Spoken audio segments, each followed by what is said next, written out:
Hello, welcome back to Bebop Review. My name is Andy Shaw. Today we're going to look at this video by Rick Beato. I just want to review it. A couple of my subscribers have said they want to see this. Not many, but a couple said they want to see this. I want to basically just do a critical review of this video by Rick Beato. It's called How to Play Rhythm Changes. It's a really interesting video, this. I'm really surprised that no Rick Beato fan has actually reviewed this themselves or said anything about it. I'd looked on the actual video itself and I went right down and read all the comments, and they're all just saying it was really good and all this kind of stuff, but nobody actually said anything interesting. The one guy who were complaining to Rick Beato because they were teaching people stuff and they shouldn't be teaching people, but I actually think from a teaching point of view it's a terrible video. He writes out this solo and plays it, and then he doesn't talk about the solo. He talks about you should play arpeggios on rhythm changes and stuff like that, and he's like playing some kind of counterpoint lines like classical, which is very strange because it's a really interesting solo and he should be talking about it, I think. So he doesn't talk about it, and then nobody else talks about it. So I thought I must be missing something here. So I actually typed into YouTube Rick Beato criticism, to see if anybody has ever criticised Rick Beato, and I only came up with one person, and it wasn't really criticism. He was talking about, Rick Beato did a video where he was complaining about how computers vary time and change music and make it unnatural, and this guy was kind of like agreeing with him, but this guy says that it's not really a bad thing, because if you do something bad in one part of music you can correct it, which is fair enough, but nobody's actually reviewed any of Rick Beato's more technical stuff, which is quite interesting. I'm not surprised people don't want to criticise Rick Beato, because I criticised him. I think I've done it 3 times now. I made 3 videos criticising him, and I've had some right abuse of Beato fans. I mean, I'm the real evil person, Scott, as far as they're concerned. You absolute horror of a human being. It's like listening to a medieval jury wanting to string me up. And not only that is, but then they just attack me for being British. You want me to tell you something? As far as I'm concerned, the whole British race is practically finished. If it hadn't been for Lend-Lease, if we hadn't kept your whole country afloat by giving you billions that you never even said thank you for, the whole phony outfit would be sunk right under the Atlantic years ago.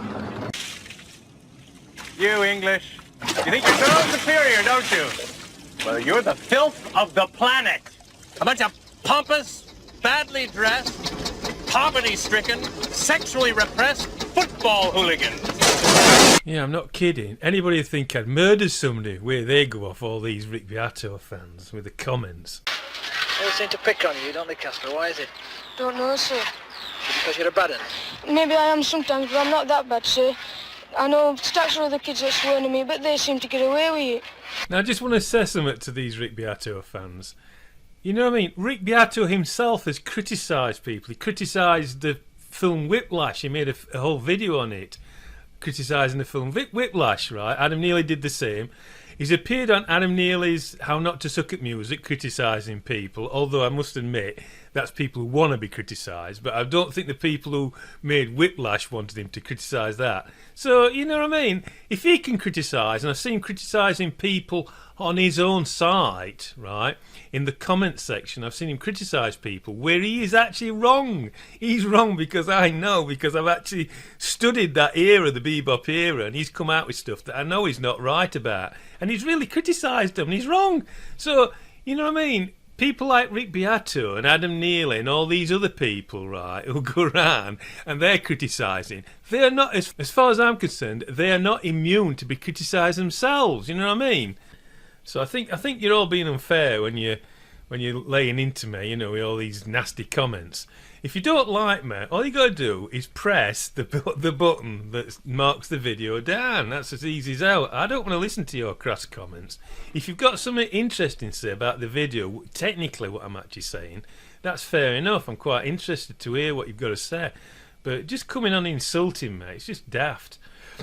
Right, so that's my little go at Beato fans before we start this. So let's have a look at this video of Rick Beato, because it is I think it's really interesting, this video, and Rick Beato himself doesn't do justice to his own video and his own solo by just saying you should play through arpeggios and doing this. He's just not telling you anything about this solo that he's written, which is really interesting, I think. So let's have a look at it for a start. Okay, so this is Rick Beato's solo from his site, the beginning of it anyway. I'll put the video of Rick Beato, the whole video, underneath in a link underneath, so you can actually click to it yourself. You might want to like click and open a separate browser so you can listen to him and then listen to me, you know, if you want. So I've just showed you this solo, right? And straight away I can see two things actually three things instantly, which is not right about it. First thing is that we're in the key of B flat and we've got no key signature, which is something I really hate. To tell you the truth, I actually don't understand why Americans do this. It's just an American thing. You get American arrangements and big band arrangements, all sorts, and they don't put key signature, or they'll put a key signature on one line and not rest at line.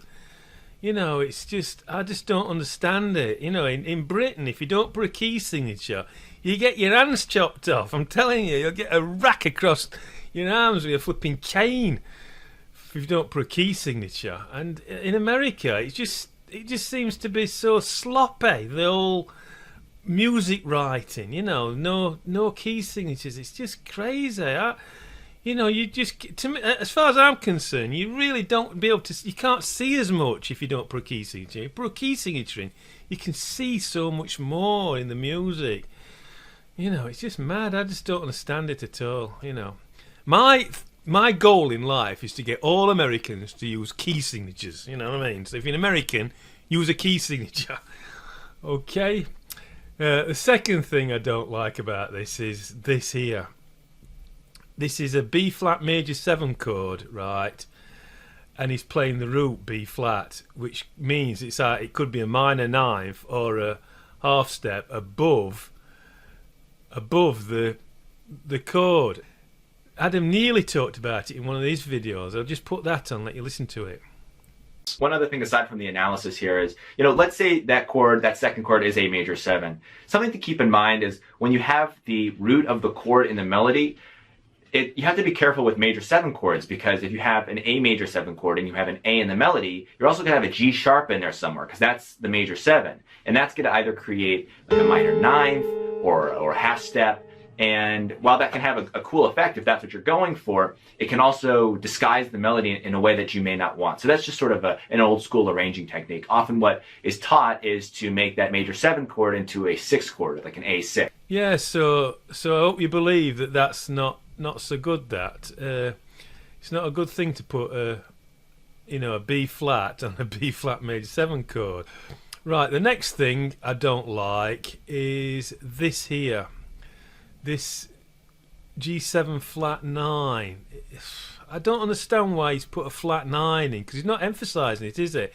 G7 flat 9 would be A flats, but there's no A flat, so would that be in the melody? Was the melody where there's a flat 9, or is he just put it in because he likes the sound of it? But there's quite a few players who wouldn't like that. I know one player who definitely wouldn't like to see that chord, and that would be Art Pepper, the late Art Pepper. Let me try and explain what's happening here with this G7 flat 9. Okay, this is the first 4 bars of Rick Beato's solo, just the chords, right? So you can see it's just 1, 5, 7 of 2, 2, 5, and then he takes it to 3, which is a substitute for 1. If you look at the way I've written it, I've put these. He actually writes these flat 9s just as flat 9, where I've put them in brackets, and the reason I've put them in brackets is because that flat 9 is not part of the key that we're in. The flat 9 would be A flat, and there's no A flat in B flat major, is there? You know what I mean? So I put it in brackets. This is how it's written in Berkeley and the US Army. They actually say this. Now Rick Beato doesn't do that. Now this is the thing about American music, again, it's every part of America seems to have a different way of writing things. But I think this is the best way. If this extension is not in key, just write it. But I don't think you have to with this flat 9, because what it is the rules of 5/7 of 2 is, if the sharp 9 is available, the sharp 9 on this is A sharp, right? A sharp is diatonic to this key B flat, because A sharp is the same note as B flat, isn't it, which is in the key. So if that note is available, the sharp 9, the A sharp, then the flat 9 is available. So it is a natural tension. So I suppose you could get away with just writing flat 9, because it is part of this, sharp 9, flat 9 thing. Right, but I've just put them in brackets. Now this one here, which is F7 flat 9, which would be G flat, G flat, is not in key, and this is a 5. It's not a extended chord or a secondary dominant, so you should put that in that flat 9 in brackets to show it's not part of this key that you're in. You know what I mean? Because 5/7 is going to the key. You know what I mean? F7 does go to B flat major. So it is part of the key, this, so you should put flat 9 in brackets, really, I think, there. So anyway, let's get back to this, because I'm talking about this, aren't I? 5/7 of 2, right, the tensions, you can have the sharp 9. If you have a sharp 9, you can have a flat 9. But if you want to, right, so let me just show you that. Okay, so just looking at this, as you can see, if you've got the sharp 9, right, you can play the flat 9. So that chord could be played like that. So if Rick Beato's put in this flat 9, so you can play the sharp 9. But if you don't put that flat 9 in and just have G7 and you're the soloist, you can actually play the natural 9. So also on G7, you could have the natural 9, which is this A, right, and this E flat, which is a flat 13. Remember, you call the names by the key you're in, which is we're actually in G, aren't we? We're writing G. G would be an E natural normally, because we're adding the chord from this key, B flat, right? It's an E flat, so it becomes a flat 13th. So that you could have those, and you could have those other two, the sharp 9 and the flat 9. So what Rick Beato's done is, let me just go back. So if you look at this chord, what Rick Beato's put in, by putting that flat 9 in, he stopped you playing the natural 9, and you can play the flat 9 sharp 9, but you can't play the natural 9, because you can't play them both together. So it's kind of like the same with this F7 flat 9.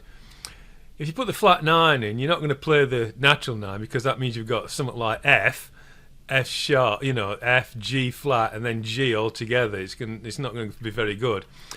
You might say, well, Charlie Parker plays lots of flat 9s on F7 on, dominant chords, which is true, but they're not over dominant chord with flat 9 extensions. They're just dominant chords. I mean, you might see something like an F7 and Charlie Parker might just play a flat 9 or a natural 9. You know what I mean? It's more open if you just get the chord on its own. If you put a flat 9 in, you're usually saying that you usually want to say something about the flat 9, that you're going to be playing a flat 9 in the melody, and it's an important note to play. That's why we've put it in. We don't want you to play the natural 9. We want you to play the flat 9, because that's part of the melodic thing of the whole tune. That's how I see it anyway, from Berkeley and the US Army's courses. But it's like I've just said, American music courses are all different. If you go to a different college in America, all over America, you'll get a different teaching. It's not the same like that in Britain. In the UK, everything is based on the Royal School of Music's grading system, absolutely everything. So wherever you go in the UK and you learn music, it is always the Royal School of Music's grading system, whether it is classical music, concert music, or jazz music. Even jazz music now, they've got a grading system on it. It's nowhere near as good as the Americans, the jazz. It's a completely low level, but it is a basic. They kind of like adding to it, and it's very thorough. It's a very thorough course, the British jazz course, but it's certainly nowhere near the level of the Americans. So if you want to learn jazz, you've got to go and learn from Americans. But like I say, you've got this problem of everybody teaching different things. Like Rick Beato with not putting key signatures in. To me, that's just flaming crazy. I mean, he's supposed to be a goddamn professor, and he's not putting key signatures in. It's like in engineering. You know what I mean? You're doing an equation, and you just don't put brackets. Which completely screws up. I mean, it makes it, make an equation really difficult to solve, So I just don't understand things like that. Okay, so let's move on anyway. Okay, so this is Rick Beato's solo. I'll just go through the chords on this best I can. I'm just doing this straight off, so I might make mistakes. Okay, so I'll just zoom in first. I can remember how to zoom on this. Okay, I've zoomed in. It's not so clear when you zoom in, is it? So I'll just go through these chords for those people who are not think. The main thing to remember is the first 4 bars. I'll just do it up here. The first 4 bars of rhythm changes are in the tonic key. The tonic key is B, in this case is B flat. So those 4 bars are all in B flat, right? So that's the first 4 bars, and then the next couple of bars, right? These next 2 bars here, right? They move to subdominant key, right? Which is the subdominant is obviously number 4 of the scale. So if you're going B flat, it'd be B, C, D, E. So it's E flat. So these 2 bars are in E flat, the key of E flat. As you can see, it's an E flat major, and this is a 2-5-1. And then the next 2, we go back to the tonic, so these are in B flat. So you get that. And then this is A section. It's an A, B, A. This is A1. This is A2 starting here. So it's an A, B, A. I'll just nip down and show you what the other ones are. When you get to bar 17, we're in B, the B section. That goes on for 8 bars, and then we're into A3, right? Now you get some tunes in rhythm change that have little extensions on as well. So you get A3 prime, Okay, so looking at these chords, I'll see what they are. I already told you once that this is chord 1. I'm not going to write major. This is a 5/7 of 2. And this is the 2, so we've got a perfect 5th movement. This is chord 2. This is 5/7, and it's going to the 3 chord instead of the 1 chord. So this is substitution is put in. Then we've got G7, which is 5/7 of 2 yet again, and that is going down to the 2. And then here we've got the 5/7 again, which is going to this F minor. Now we're in E flat here, so this is, if you look at this as E minor, this is just a 2, 5, 7, 1 in E minor. Then you got an E flat major, sorry, and then we've got this E flat minor chord, which is a standard stuff. It's like chromatic movement that goes into this B flat. So we've got 1, 5/7 of 2, 2, 5/7 again. Flat 9. Let's have a look at A2. So this is A2, right? So it's repeating itself. Okay. We've got this B flat. This is key.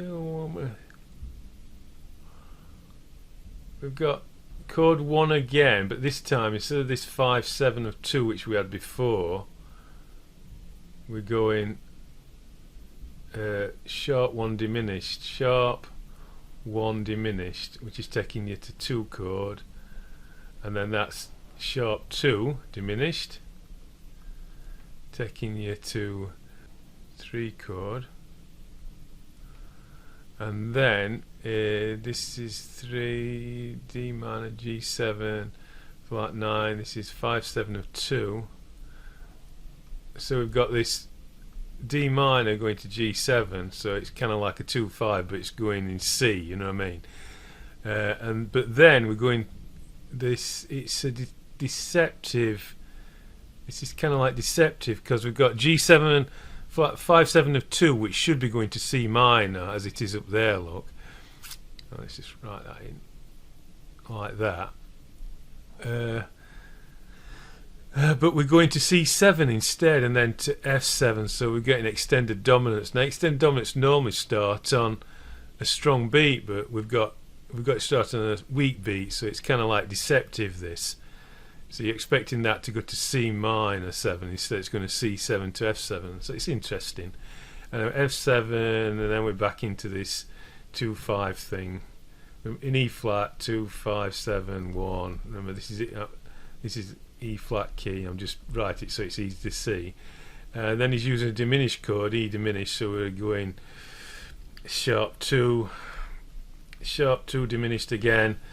This is taking us to 1, and then this is interesting, is putting this 2 chord, it's kind of like in between the beats, so it's one beat, then next beat, and then we're going 5/7 to 1, so he's putting a 2/5 in very quickly.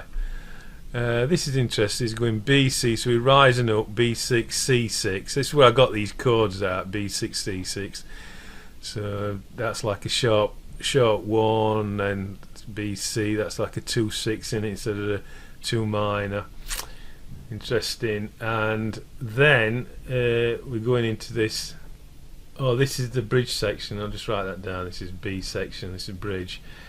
Normally you'd get something like G here for 2 bars, but Rick Beato's put 2/5 in G, and then here would get C for 2 bars, but he's put a 2/5 in C, and I think he's done the same down here as well. Yeah, we've got, this is normally F. They go to F. He's put a 2/5 in F, and then this is B flat. You just usually get B flat chord, but he's put a 2/5 in, made it more interesting. This is interesting. I think I wrote this down wrong. It should be S sharp 7, and then I couldn't quite figure out. It's the way Rick Beato has written it. I'll just go and show you that. Right, that is the chord there that Rick Beato has written down. It's F. He's put in brackets sharp 7.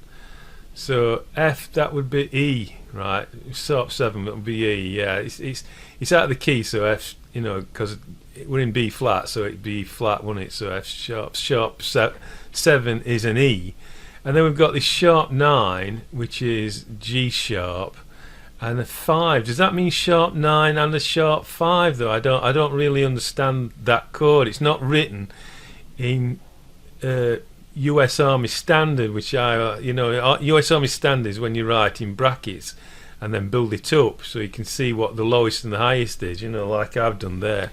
See, sharp 5, sharp 9, and I've put that should be F major 7, I think, because he's put sharp 7. So I'm not sure if it's an F chord. We just take a load of extensions. I just don't understand what that chord is. If you look at that sharp 9, which is G sharp, we've got a G sharp there, you see, on beat. 5, we've got a sharp 5 here, which is this C sharp, so it probably means C sharp. Sharp 7 would be like a natural E, which I don't see anywhere. I don't see any natural E, do I? There's no natural E there, so I don't know why he's put that sharp 7 in to indicate this stuff here, where he's actually written this descending line. So I'm not sure about that at all, so I'd ignore that. So, but you can see that it is some sort of 2/5 again, descending, and then this F7 dominant chord's taking you back into this. So I think we're doing the same thing again, aren't we? Let's bring that down. That's chord 1. This is A3. I'm doing it again, aren't I? Using mouse instead of A3. So this is chord 1. This is chord 5/7 of 2. This is 2. And we've got F7 going to things. He's just an ordinary F7 now, look. Then we've got the G7, flat 5 going to C. So this is 5/7 of 2 yet again. But this time it's going to, I think what he did before, we're going to C, instead of going to C minor, we're going to C7, so we're getting extended dominance. And then we've got another one here, look, F7 flat 9. But again, it's deceptive because an extended dominant should start here. So we should have something like a D7 there going to that. Usually we extended dominants, but he's made it deceptive, you know. And then we're going into this is E flat. So sorry, this is a 2-5-1 in E flat, and then there's this minor, which is standard stuff, going to the B flat major, which is 1, and then 5-7 of 1. Yeah, they're pretty standard, those chords for rhythm changes. Personally, if you were a beginner, I wouldn't put second. You see, we've got lots of secondary dominants in all our plays. See all these secondary dominants. I just keep it very simple when you're learning rhythm changes, because the original, that was G minor. It was 1-6-2-5. It's more like that, you know what I mean? So just keep the chords within the key. When you put a secondary in, you're adding chromatism to music, aren't you? Because G7 is GBDF. So you've got GB, which is against this B flat. You know what I mean? So you've got a chromatic note added. So, but if it was just G minor, which would be in the key, chord 6, they would all be in that key, you see. So I would have kept them. If I were doing something like this to beginners, and you know what I mean, I'm not an expert jazz player out like that. I'm just an amateur, like a lot of people watching this video. But you know what I mean, if you're teaching somebody, you keep it simple, don't you? And I'd keep those simple, like George Gershwin actually wrote the chords, so that would be 1-6-2-5, you know. Keep it like that. But he's made it interesting for you to look at and see what he's doing, you know, I suppose. Right, so I think the next thing to do is to look at the melody. Now this is where I'm much more interested in what Rick Beato does in the melody line, okay? Okay, so I'm looking at Rick Beato's solo now. We're looking at it. This is written in guitar music as Rick Beato wrote it, which is +12. That means it's written an octave higher than it sounds on a piano. And if you look, we're in the key of B flat. Now I actually find this difficult to see things in concert.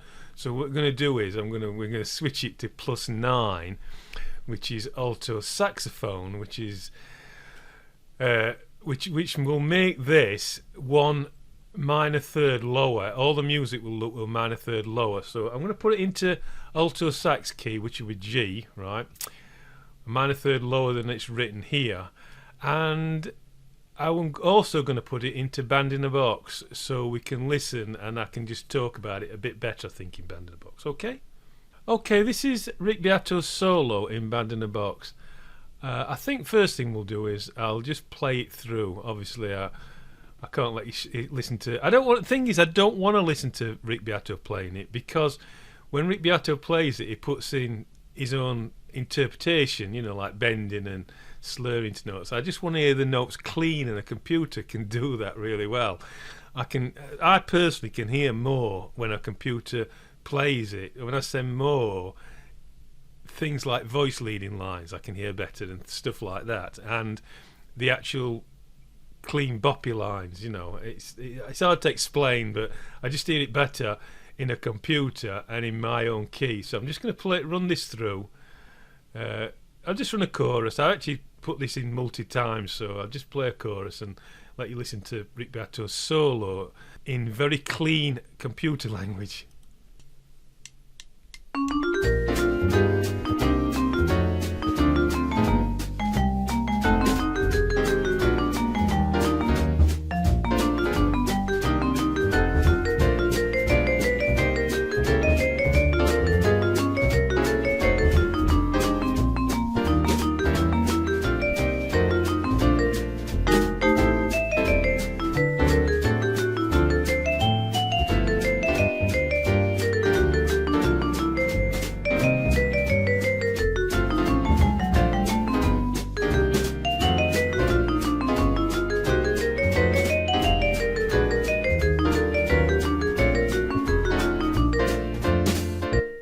Okay, we've just listened to Rick Beato's solo in computer language. It don't quite sound the same as when he plays it, does it?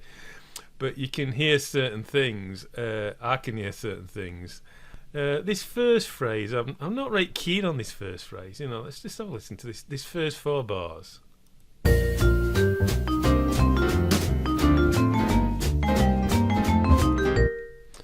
Yeah, da da da da da da da da do ba do ba da da do ba ba do ba da da.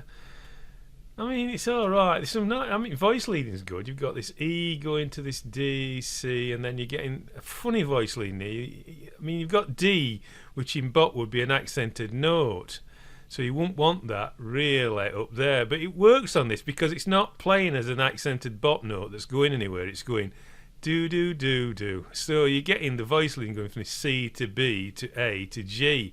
Then you're going to F to E. So I mean, it's good voice lead, and then you've got this E going to this F sharp because this is an enclosure, half tone above, half tone below, leading to the F sharp, which is then taking the voice leading back up. So this is good stuff, you know. So I'm it's just how it's played. It's like a motive thing, innit? It goes da da da, and then repeats it da da da da, and then repeats it again da da da da da da. It's kind of like the same thing, but you've got this E here and this this C here and the C here, and then, you know what I mean, it's like this half step into, and I'm not very keen on it, you know, even though I think this voice leading is really nice going down and then going into an arpeggio. This is another thing, this arpeggio is 4-note arpeggio, whereas in bebop you get triplets running up and things like that. It's different. I'm not saying it's bad, it's just different, and it's not something I'm that used to. You know, I think it's interesting. I think it's interesting, but it's not. I don't know. I can't explain it. It's not like Charlie Parker. You know, he wouldn't play something like da da da da da da da da da da da da da da da da da. He just wouldn't play out like Charlie Parker. Because bebop isn't. I'm talking about the bebop of the 1940s. The bebop of the 1940s isn't really like this. The bebop of the 1940s, as I said in the spiritual aspect, is simple lines that are elaborated. I'll just show you a bebop type line. How this line would be played as kind of like a bebop player. I'm not going to say Charlie Parker, because nobody can play as good as Charlie Parker. Right, so this is the same thing. I've just altered it. And as you can see, I'm not repeating this C. He repeats a C. I've just put M1 in here. This is called M1.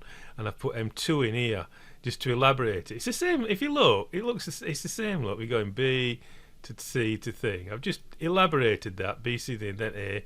And then I've got this in. And if you look at my voice line, it's following Rick Beato's, exactly the same. E to D. And then I'm using that C on top of this. And then we're going to that B flat. This is M5 B here. Can you see? This is the note above, and then you've got 2 chromatic notes reading up, and I've just got this is extra because it's going up and down, you see. So I've just put, this is an enclosure, you know, it's a changing tone I put in. So we've got more boppy stuff now. We've got M2, we've got M1, another M2, and then M5, you know what I mean? And then I just want to get down to this F, so I'm continuing the voice leading, but what I want to do is I want to point to this F here, right? So I'm going a line D E to it, but then I'm coming down with the voice leading A G to it. So just have a listen to that.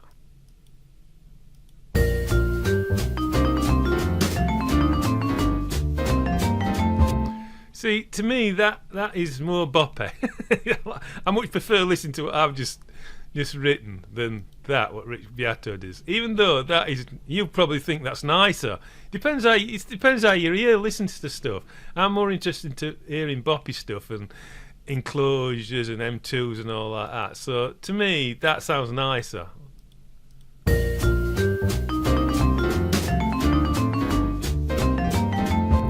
That sounds nicer than that. See, there's too many da do do do do da da da da. There's too many quavers that are not at this speed. You see, it's only 175 beats a minute. It needs elaborating to me. So that's my prejudice on that. But the voice leading is very good, and if you like that, nothing wrong with it. I mean, it's a pretty line. The only thing I'm not keen on is these C's, these repeating lines here. And if you listen to Rick Beato when he was talking to Adam Neely on Adam Neely's videos, How Not to Suck at Music, Rick Beato actually criticises somebody for playing a chord, anticipating a chord on an offbeat, so he's playing it twice. There's a couple things that I think musically don't work. There's a dotted quarter eighth note where the chord is repeated twice. It's on the next page. Those guys. It just makes it sound a little bit corny when you hear that anticipation. You're giving away the chord. That's the only time you have any kind of syncopation in there. And to me, that sounds, it's the same thing as what Rick Beato's I agree with what Rick Beato says in that video. I think it does anticipate the chord and kind of like ruins it. But this is kind of like doing the same thing. I know it's like a motive thing, but it's just, I don't know, it's just, you hear a half step here, you hear a half step here, you hear a half step here, and it's just, I don't know, it's probably just me.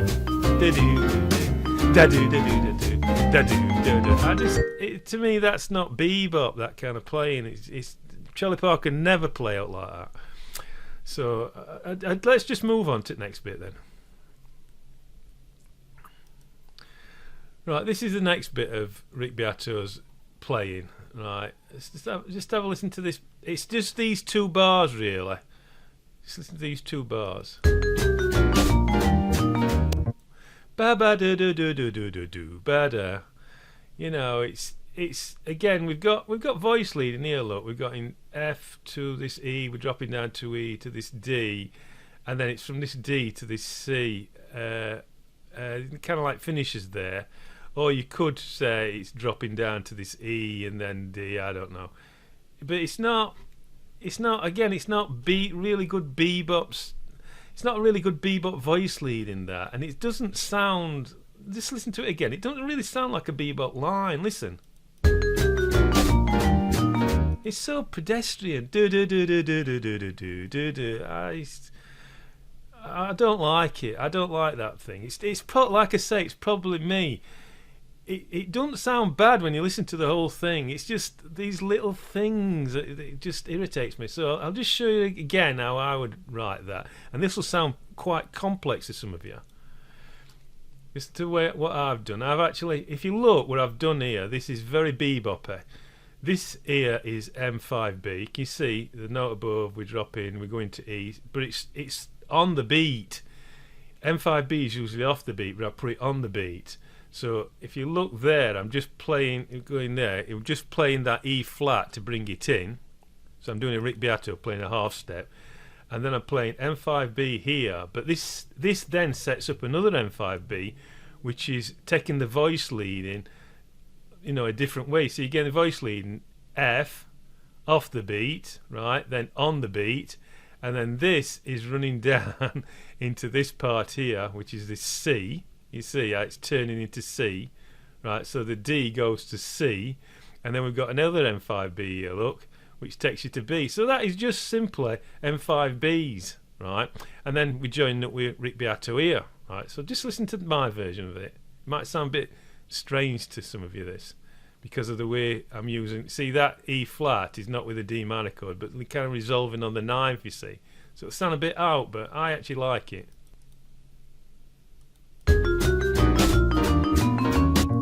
To me, that's a lot more interesting than what Rick Beato did. I'll listen to it again. Listen how weird that sounds. See, that's bebop to me. That kind of playing to me sounds like bebop. But now listen to how my line goes into Rick Beato's line. Listen.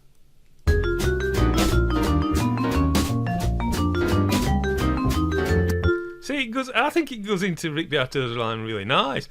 So I'm just looking at this line I've just played, Rick Beato's here. The voice line is going from D to E to S sharp and then to that G. And if you look at it, it's basically shifting the beat back by half a step. You see, this is if this is G major, it's G B D. but then you've got E7 here, look, E, G sharp, B, D. So that is in, that note there is in E7 and G. So this is the chord is here, you see. So we've stepped back one. So this is a typical bebop thing, and we've got the same thing here. Look, this A minor is A, C, E. You see the E is there in E and the A.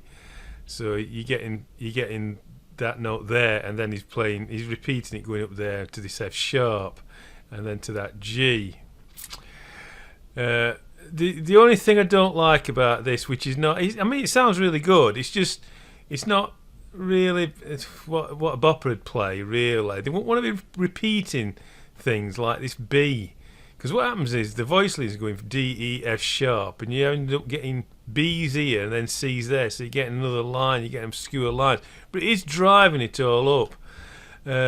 In bebop, you wouldn't get these lines repeating. You just don't get it that often, except in very, very early days, you know, when they were like playing swingy stuff.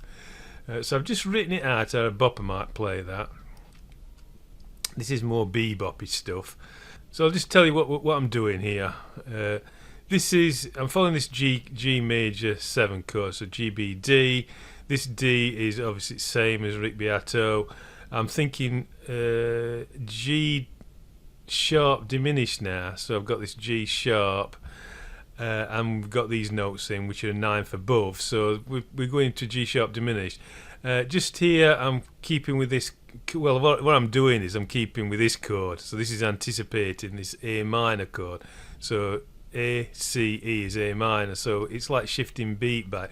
This is very typical of what beboppers would do, but I don't want to repeat this C here like Rick Beato done. So I've stopped repeating that B there, and I've stopped repeating this C. So I put a B in there. Then I've decided to leap up to G and then drop down to the F sharp because I think it'd be better. Now, if you look at mine, we've got a classical type changing tone here, and then just here, look, we've got a normal changing tone, so we're playing more boppy stuff. These leaps are more boppy as well. Rick Beato is leaping octaves here, and I'm leaping sixes, which is more as of the bebop era. They leapt sixes a lot more than they did octaves, even though Rick Beato saying it in one of his videos. Now, if you look in Charlie Parker's solos, you'll see more leaps of a 6, especially. Well, you just see more leaps of a 6, really. So let you just have a listen to that.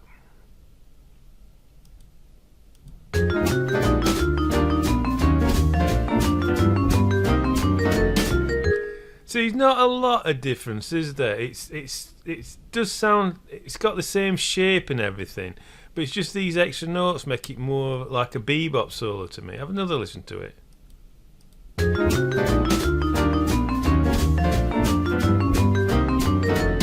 See, it sounds a little bit more stranger than that pretty thing that Rick Beato wrote. Let me just go back to Rick Beato's solo.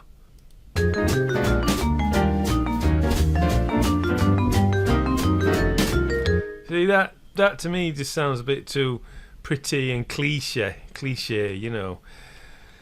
It's like, you know, I don't know. You'll know if you're a bebop, you'll know the difference, you know. So that's what I've got to say about that. So we'll move on. Okay. I want to try and get through this video now because I've been at it ages. This is quite interesting. We're going in. We've just been. That line has just took us into A2, so we're in A2 now, bar 9. Yeah, the voice line is going like G, A, B. And then kind of like it's B flats, okay? That's kind of like the voice leading. We've got these repetitive A's here, which are actually taking you up A. Sorry, these repetitive B's here. Look, B, B.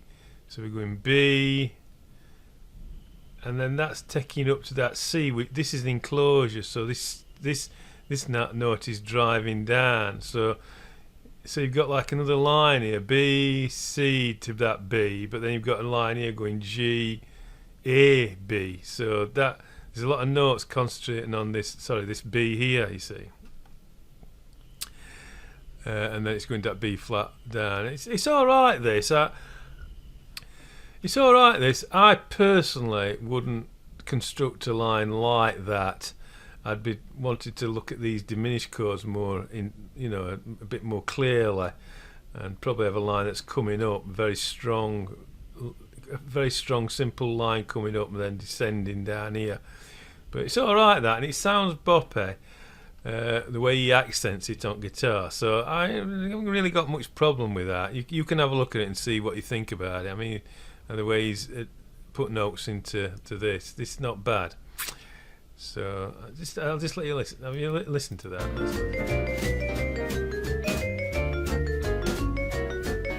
So it does sound boppy, that, all them accented I notes and that sounds alright to me. Let's listen to this bit. This is the last 4 bars of B2.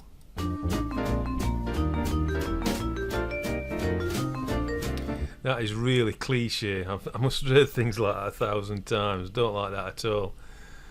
Let's have a listen.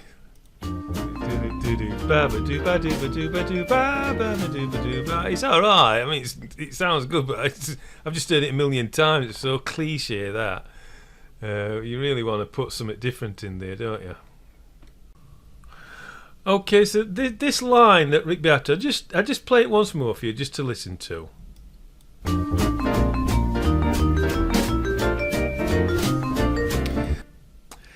See, it's very cliche, isn't it? To me it is anyway. So what I've done is I've actually wrote it out basically to stop it being cliche. So that's my version of it. It's more a boppy line.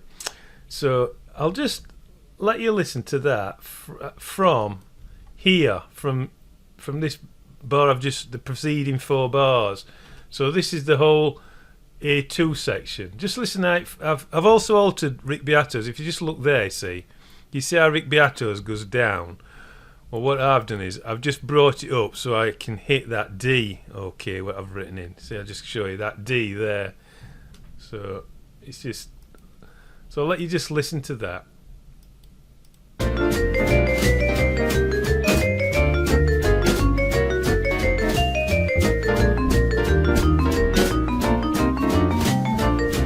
See, it goes in with Rick Beato's music very well, and it's not cliche. That doesn't sound cliche to me. Just have a listen again. It flows really well without sounding like some cliche thing you've put in.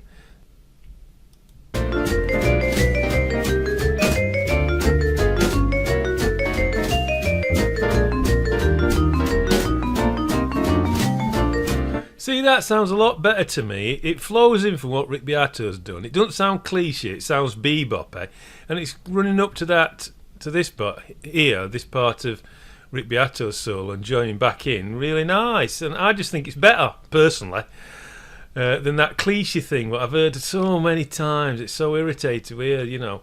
Anyway, I'm going to finish this video off here for a couple of reasons. One is it's getting really long.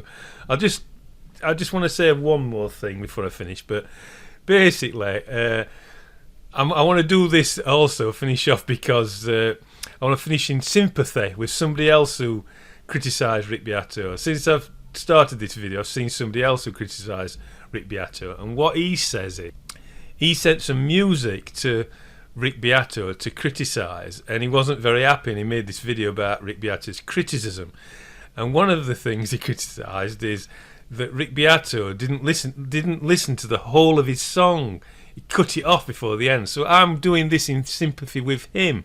I'm going to cut off reviewing Rick Beato's solo before I get to the end, okay? So just looking at it, I just want to say a couple of more things about it. I'm not going to analyse all this, but this phrase I think is too long. It's too long at 175 beats a minute. 175 beats a minute isn't very fast, and that phrase is too long. What you want to be doing is playing like a saxophone player and actually play as though it's like you're singing it. If you listen to the great bebop pianist Bud Powell, when he plays piano, if you've got his records and you listen to him play, which you should be doing if you're into bebop, you hear him singing. His lines are very lyrical because he's like singing what he's playing, and he's a piano player. And if you're a guitar player, you've really got to do the same and kind of like sing your lines, so a saxophone player or a trumpet player could play those same lines. And that is too long, I think, that You know, it's like 9 bars, and it 1, 2, 3, 4, 5, 6, 7, 8, 9 bars. That at this speed, if it was faster, it would be all right, but it's just too slow for a phrase length that long. One other thing is this bit here where Rick Beato again does this octave. Let me just put it down so I can show you. Speed it up a bit. Right, it's just this bit here. Can you see? Again, we're getting arpeggios here across the beat. You see what I mean? He's shifting the arpeggios like I showed you up there. Do you know what I mean? But look at this voice leading. See, it's going F, E, D, D flat, and then to B. I mean, that is just crazy.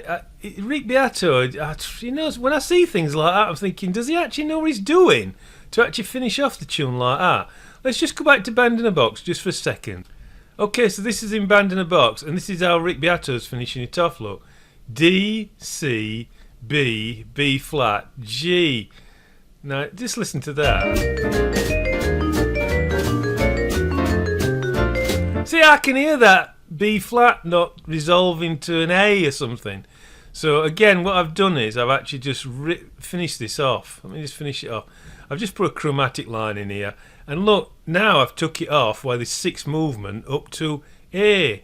Right, so if we're playing the 9th on that G, which is actually more interesting to finish on anyway, instead of the actual tonic note. You see what I mean? What Rick Beato does.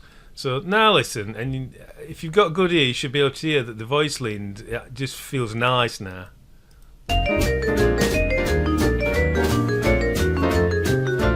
See? A lot better, innit? Bebop! That 9th.